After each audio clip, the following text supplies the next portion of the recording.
स्वागत है दोस्तों। आज की डिबेट में सुप्रिया श्रीनेत, जो कि जलेबी बाई के नाम से प्रसिद्ध है, आज फिर आ गई बेइज्जती कराने। सुधांशु त्रिवेदी जी ने आज सुप्रिया श्रीनेत की बकिया उधेड़ दी, जो कि ये कहती रहती है कि आज आपकी कलई खोल दी गई, तो वो कलई आज सुधांशु त्रिवेदी जी ने खोल दी।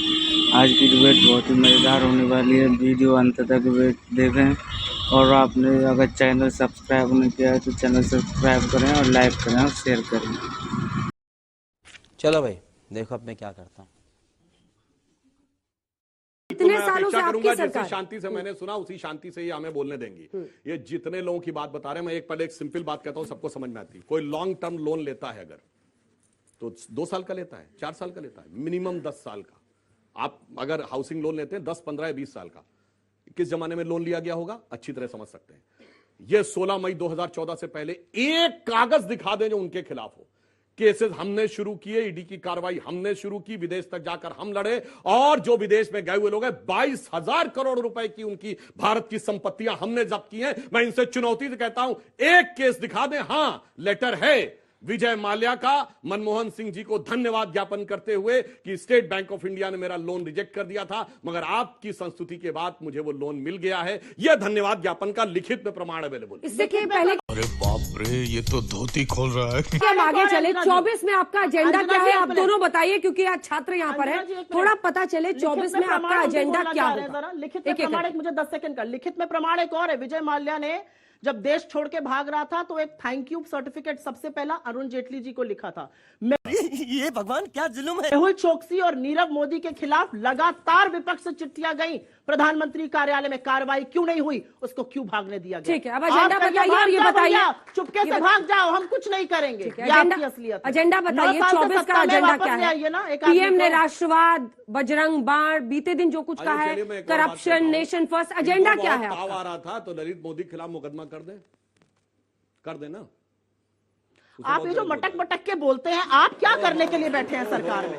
क्या बोला तूने? आप सरकार में क्या करने के लिए बैठे हैं? तो कुछ नहीं, देखो भैया, मोदी के खिलाफ भी मुकदमा हम कर दें, नीरव मोदी जो भाग गया उसके खिलाफ भी हम लड़ रहे हैं, तो आप क्या करने के लिए बैठे हैं? जलेबी बनाने के लिए? ललित मोदी का पासपोर्ट नहीं, कोई जलेबी बनाने की दुकान खोले क्या कि यहाँ पर ऐसी मिली भगत 3 लोग? ये बताइए पहले, एजेंडा कुछ है या बस यही चलता रहेगा फुटबॉल? नहीं, सुनिए, कुछ है। हमारा एजेंडा तो बहुत साफ है। 3 चीजें: अडानी को जन कल्याणकारी कार्य, भारत का विकास और आत्मगौरव, तीनों चीजें। और इनका केवल यह है, मोदी हटाओ, इनका केवल यह है, पहले आपस में लड़ो, मोदी से तो बाद में लड़ेंगे, पहले आपस में लड़ लो कि कौन कितना बड़ा नेता है। इसीलिए आप देखिए राहुल गांधी जी की जो यात्रा, मोदी जी के विराट व्यक्तित्व, भाजपा से कोई लेना देना नहीं था। वो केवल किसको हैसियत दिखानी थी? ममता जी को, केजरीवाल को, नीतीश कुमार को। भाई तुम बहुत बड़े, तो देखिए आखिर में वो भी बोल पड़े कि उन्होंने तो कहा, ममता जी ने, कि ये राहुल गांधी को भाजपा ने जानबूझ के किया हुआ है क्योंकि राहुल गांधी से टीआरपी बढ़ती है। अब ममता जी अच्छी हैं कि गलत है, बोलिए। सॉरी 7 सितंबर आपका एजेंडा 2024 के लिए कांग्रेस पार्टी का के अलावा कुछ बोला, हमें भी बोलने दीजिए। 7 सितंबर से लेकर 30 जनवरी तक हमने एजेंडा बोलने के बाद बोला। अब आपने इनको कोई लेना देना नहीं था यात्रा से। उठा लीजिएगा फेसबुक या उठा लीजिएगा इनका कोई भी सोशल मीडिया का हैंडल, हर रोज ये भारत जोड़ो यात्रा के बारे में ही बात करते थे, लेकिन कोई लेना देना नहीं था। झूठ प्रसारित करना था, इतने ऑब्सेस थे क्योंकि पांवों के तले से जमीन खिसक गई थी। इनके तो जो साहब वो किसी से मिलते नहीं है, इनके गले पे हाथ नहीं रखते। हमारा जो बंदा था वो 3500 किलोमीटर चल रहे थे। और किसने बोला था? ले सुना क्या?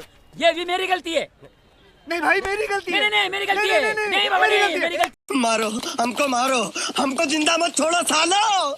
हम कोई मंदिर का घंटा है कि कोई भी आके बजा जाता है। अजनबियों से मिल रहे थे, युवाओं से मिल रहे थे, महिलाओं से मिल रहे थे, वृद्धों से मिल रहे थे, उनके हौसले बढ़ा रहे थे और इस देश को जोड़ने का काम कर रहे थे, जिसको बार बार खंडित करने का काम आप करते हैं। हमारा सिर्फ और सिर्फ एक एजेंडा है, और हमारा एक एजेंडा यह है कि ऐसा हिंदुस्तान बने जिसमें इन युवाओं के लिए रोजगार हो, जिसमें महंगाई कम हो, और जिसमें वैमनस्यता और नफरत फैलाने वाला इनका बाजार बंद हो और मोहब्बत की दुकान खोले। हमारा सिर्फ यह एजेंडा है। अगर इनका ईमानदारी से एजेंडा विपक्षी था तो पार्टियां इनको कह रही है रामनवमी पर जितनी हिंसा हुई उसके पीछे भी बीजेपी है। बात का, अगर इनका ईमानदारी से एजेंडा था तो इन्हें याद रखना चाहिए कि भारत जोड़ो यात्रा की समाप्ति पर दोनों भाई बहन कश्मीर में जिस प्रेमपूर्ण सानिध्यपूर्ण माहौल में बर्फ के गोले फेंक रहे थे, मोदी जी और अमित शाह जी को धन्यवाद देना चाहिए। वहां आर्मी के सामने पत्थर फेंके जाते थे। 26 जनवरी और 15 अगस्त को लाल किले के 26 जनवरी और 15 अगस्त को लाल चौक के ऊपर झंडा फहराने की किसी की हैसियत नहीं थी। आज डल लेक के ऊपर इतने लगे हुए, धन्यवाद देना चाहिए। आज वो आप भारत सुरक्षा भारत जोड़ो यात्रा पूरी कर पाए तो मोदी जी की वजह से। ऐसी कृपा करी मोदी जी और शाह जी ने जम्मू कश्मीर में कि ये व्यक्ति धांधली करके पीएमओ का अधिकारी बनकर जेड कैटेगरी की सुरक्षा लेकर मिलिट्री बेसिस में घूम रहा है। ये आपने हमारी राष्ट्रीय सुरक्षा छोटा सा जवाब हमारी राष्ट्रीय सुरक्षा के साथ ये खिलवाड़ किया है कि हर पोर्ट में अडानी चीनी को लेकर घूम रहा है और आप अडानी और चीन का नाम लेने की हैसियत नहीं रखते हैं। मजा नहीं आ रहा है। असलियत ये है कि ये देश का प्रधानमंत्री देश के सामने कहता है कोई घुसा हुआ नहीं है और चीन हमारे घर में अधिग्रहण करके बैठा है। क्या बात कर रहे हैं? वैसे ये टेप 5-6 बार इसी डिबेट में बच गया। ये 5-6 सेंटेंस बार बार होते रहे। मैं कहना चाह रहा हूं जवाब आप एक बार भी नहीं दे पाए। 5-6 बार में भी जवाब तो नहीं दे पाए। एक बार भी जवाब नहीं दे पाए। अरे आपको लास्ट वर्ड दे दिया जाएगा ना, इसलिए बोल रही हूं। हकीकत में तो स्थिति ये है, लास्ट हमने वर्ड ना चीन मिल को जाए। कहां किया है लाके हम आपको बताते हैं। आज चीन की स्थिति यह है कि धारा 370 पे वो सर के बल खड़ा हो गया। संयुक्त राष्ट्र संघ में एक नहीं ला पाया प्रस्ताव। आज चीन की स्थिति यह है कि मिसाइल टेक्नोलॉजी कंट्रोल में हम सदस्य बने, फिर चिल्लाने लगे बीच में, हमारी फिर चीन ने जगहों का चिल्लाने नाम लगे बीच में। बदलता है। 11 जगहों का नाम बदला। आप कुछ कहेंगे उस पर? चीन ने 11 जगहों का परसों अरुणाचल में नाम बदला है। आप कुछ कहने की हैसियत रखते हैं? प्रधानमंत्री कुछ जल्दी से जवाब दीजिए। 3 बार नाम बदला है। आखिरी लाइन सुनिए, आखिरी लाइन। आपकी अरे वो सिर्फ नाम बदलने की हैसियत पे रह गया। आपके जमाने में तो नक्शा बदल दिया था। खत्म, बाय बाय, टाटा, गुड बाय, गया।